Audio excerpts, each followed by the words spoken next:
guys spoken about it? Has he apologized to you? No. He's never apologized. Hindi rin namin napag-usapan yung insidenteng iyon. So, very professional na lang din po talaga yung... Ako, very professional ako sa kanila. Sinado mo sa reaction?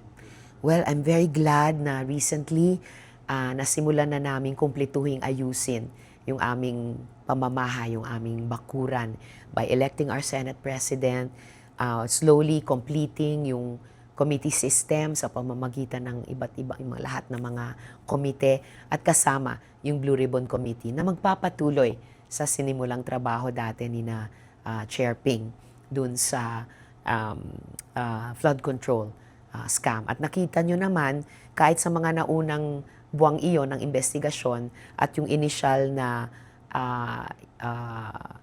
partial unofficial committee report na binahagi no, sa Office of the Ombudsman, nasisimulan na o naipagpapatuloy yung mga case build-up sa mga taong na lumabas sa investigation so far na sangkot.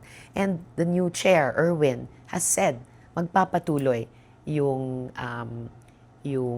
investigasyong iyon at kukumpletuhin.